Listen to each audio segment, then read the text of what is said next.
Selamat pagi Ibu. Terima kasih atas pemaparan yang sangat inspiratif mengenai pengalaman Ibu dalam mengembangkan pembelajaran berbasis pengalaman langsung. Saya memiliki beberapa pertanyaan terkait poin-poin yang telah disampaikan. Selamat pagi, dengan senang hati silahkan ajukan pertanyaan Anda. Baik Ibu, pertanyaan pertama saya adalah bagaimana Ibu mengembangkan dan menyempurnakan teknik fasilitasi diskusi kelompok seperti pemberian peran, tip fight share, dan penggunaan speaking stick agar diskusi tidak hanya didominasi oleh beberapa siswa sehingga pemahaman siswa tentang bentang alam menjadi lebih mendalam. Baik, pertanyaan yang sangat relevan. Dalam upaya memastikan partisipasi aktif seluruh siswa, saya menyadari bahwa pemberian kesempatan yang merata adalah krusial. Awalnya memang terjadi dominasi oleh beberapa siswa. Oleh karena itu, saya mulai menerapkan beberapa strategi. Adapun strateginya, yang pertama adalah pemberian peran yang berbeda dalam kelompok, di mana setiap anggota kelompok ini diberikan tanggung jawab spesifik. Misalnya, ada sebagai pencatat, pelapor, penanya, atau penjaga waktu. Ini memastikan setiap siswa memiliki kontribusi yang jelas dan merasa terlibat dalam proses diskusi. Terus yang kedua, saya memperkenalkan metode team, fire, dan share. Sebelum diskusi kelompok besar, siswa diberikan waktu untuk berpikir secara individual mengenai suatu topik. Nah, kemudian mereka berdiskusi dengan pasangan untuk saling berbagi ide. Baru setelah itu, hasil diskusi pasangan dibagi dalam kelompok yang lebih besar. Pendekatan ini memberikan kesempatan kepada setiap siswa untuk menyusun pemikiran mereka terlebih dahulu, sehingga mereka merasa lebih percaya diri untuk berbicara. Nah, yang ketiga, dan ini cukup efektif, yaitu penggunaan alat bantu seperti speaking stick atau kartu giliran bicara. Alat ini memastikan bahwa hanya siswa yang memegang stick atau kartu tersebut yang boleh berbicara, dan setelah selesai ia harus menyerahkan kepada siswa lain. Ini secara efektif mencegah dominasi dan mendorong siswa yang cenderung pasif untuk ikut berpartisipasi. Melalui kombinasi teknik-teknik ini, diskusi menjadi lebih inklusif dan dinamis, di mana memungkinkan setiap siswa untuk mengutarakan pendapat dan menyempurnakan pemahaman mereka mengenai bentang alam berdasarkan hasil pengamatan langsung. Seperti itu. Terima kasih atas penjelasannya, Ibu. Pertanyaan kedua saya berkaitan dengan lembar pengamatan. Mengapa Ibu menekankan pentingnya lembar pengamatan yang terstruktur setelah pengalaman awal yang kurang efektif? Dan bagaimana perubahan pada lembar pengamatan tersebut secara signifikan memenuhi kualitas hasil belajar siswa dalam mengidentifikasi bentang alam?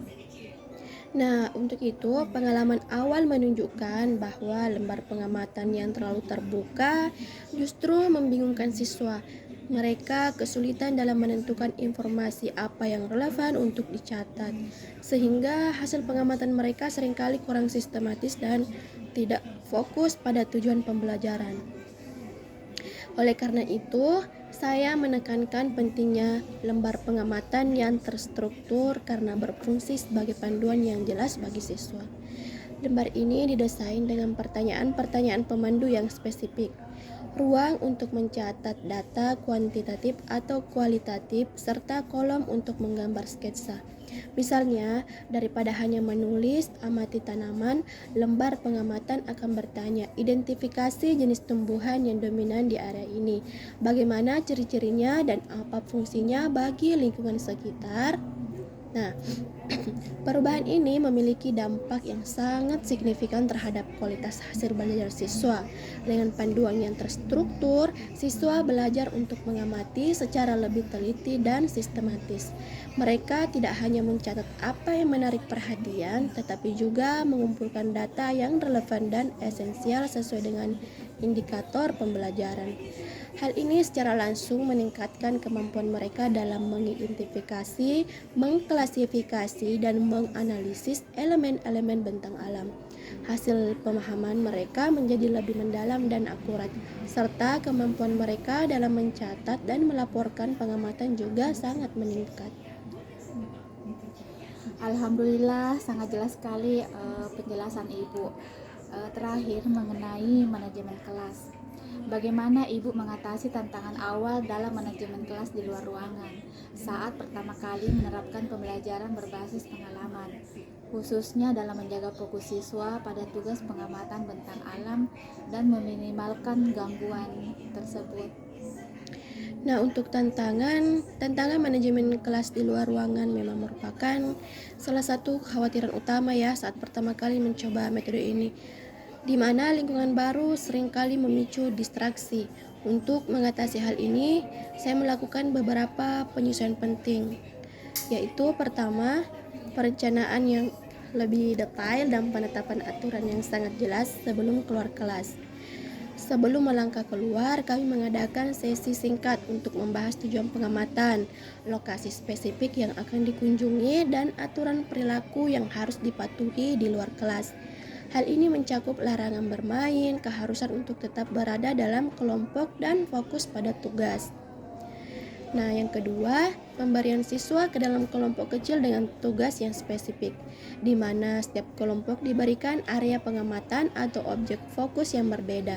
Ini membantu memecah keramaian dan memberikan rasa tanggung jawab yang lebih personal kepada setiap kelompok.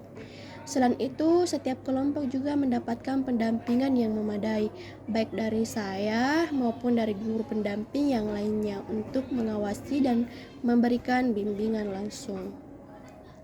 Yang ketiga, saya juga aktif memfasilitasi pengamatan di lapangan dengan mengajukan pertanyaan-pertanyaan pendorong.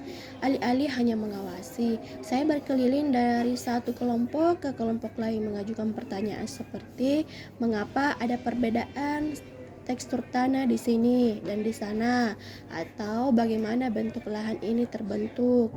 Pertanyaan-pertanyaan semacam ini mendorong siswa untuk berpikir kritis dan tetap terikat pada tugas pengamatan.